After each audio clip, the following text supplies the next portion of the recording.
we want to appeal to all Kenyans to embrace the fight against coronavirus, as opposed to assuming that this is a government affair, because it is not. And to that effect, it is really, really wrong and disheartening for those particularly in leadership to continue perpetuating false information that have got nothing to do with the real cases, trying to gain political mileage out of a disease is as immoral as anyone could ever imagine. It is the worst of what we can see in terms of political maneuver, and it is wrong. It symbolizes everything that is wrong with our society. For instance, we have noted that misinformation is doing the rounds in social media, where a leader in the country is claiming that there are over 7,000 people in mandatory quarantine. And while this may ultimately be the case, and even perhaps even more people might get into quarantine, it is simply at the moment not true. So why would you wish, as a leader of society? It sounds like a wish. Why would you wish that 7,000 Kenyans should be in quarantine? And why would you think that the government is not telling you the truth? To hide it for what purpose? So it's really disheartening. And for the record, we have 2,050 people currently in mandatory quarantine in 14 designated places in hotels and government designated places. So it's unethical really for anyone, and more so one purporting to be a leader, to mislead people for whatever reasons they may particularly have in regards to the fight against coronavirus. Fellow Kenyans, we want to inform you that we are expanding our capacity for the purposes of intervention measures, particularly in the counties. I want to take this opportunity to say that as NAC, we are particularly grateful to the initiatives of the private sector and other donor communities who are working with the government, are achieving. Private sector, for instance, has identified various areas, including schools, including air flight hangars, that can be used if the need were to arise. They can be used as hospitals, isolation facilities, if we were to go that far. And let me make it clear that there is no country on earth that has managed to contain this disease on its own just existing health facilities. So we know that going forward, it is indeed very likely that our health facilities can and could be overrun by just the demands.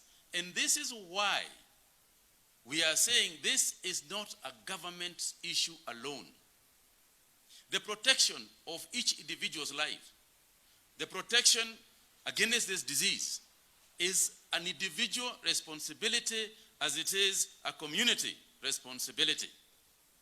And what we are asking our community, the business community, the religious community, everybody, is let us think ahead together.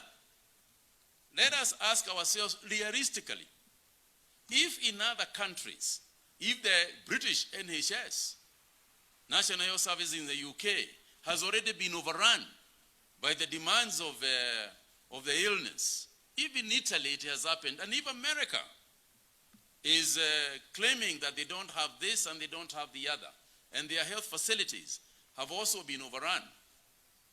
Isn't it realistic to imagine that it could also happen here? And criticizing the government at that point is just adding insult to injury to Kenyans. It is at that point that we as a nation should do what we have always done in times of extreme testing and in times of extreme challenges. We have always come together in our communities, in our villages, and done what needs to be done. In this particular case, we need to be looking as communities in your villages, what are the secondary schools, particularly boarding secondary schools, that we can begin to identify as potential areas where we can keep the sick if the situation overruns. We ought to be identifying what sort of Nyubakumi initiatives should we have. If that happens, there will be no need to cry wolf and to start blaming the government at that point, because it will be late. We need to think about owning this process as a government, as a community, and as Kenyans. Let us appreciate this is a Kenyans issue, and every Kenyan should be on board to try and resolve the problem long before it becomes a menace to the rest of us and to all of us. So when I do this, I do not do so to minimize or diminish our responsibility as a government. I do so as a clarion call for us as Kenyans to be ready for any eventuality. We have always done that in times challenged, such as this that we expect. At the same time, I want to urge employers, as I did yesterday, to kindly release their employees in time to be able to meet the curfew time of 7 p.m. If they do not want to allow their employees to leave on time, then they should prepare accommodation for them. What they cannot do is to release somebody half an hour before 7 o'clock, or at a time that they are so sure that they cannot get home by 7 o'clock. So if you cannot release your employees on time, please prepare accommodation for them. It is unfair to release somebody half an hour, 6:30, and they live in a distant, they live in Thika, and you tell them they should leave at 6:30. It is unfair, and it should not happen. And this is where we ask for responsibility, even amongst our business community. And so, ladies and gentlemen, as I come to the end, I would like to once again emphasize the need for us to observe hygienic behavior. We are asking each and every person, and as I said yesterday, if you look at the person next to you, given the fact that we have 42 people now who are spread in the counties that we have established, when you look at the person next to you, they will not have any sign that they are unwell. They will not have any sign, that they are positive. But they could well be positive. Keeping your distance, physical distance, is what is going to ensure that you do not also become positive. That's a responsibility you owe to yourself. Thank you very much indeed.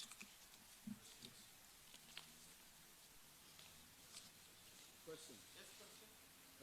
My name is Kiarie from NTV, and you have made a passionate appeal to most people to come and actually help the government, even calling upon those in the counties to actually look for places where they can put the people in the event. Now, these numbers are rising. Every time you're coming for a press conference, you're looking at a grimmer picture. How prepared is the government, even with regards to the offering of ICU beds? There was a fund that had been asked to be given to hire more health workers. And how prepared are we in the event that we even have enough material with regards to the preparedness of the government? How well are we and where are we? Okay, thank you very much. Let me say this. First and foremost, we are purchasing, we are buying, and we are already accumulating ventilators in our hospitals. We are importing ventilators from many parts of the world. As you are well aware yourself, there is a shortage of ventilators across. However, we have got people who are also assisting us. I would like to mention here that the World Bank, for example, has donated 250 ventilators. That is in addition to everything else that we are buying. And what I can tell you is that every effort is being made to secure as many of them as possible.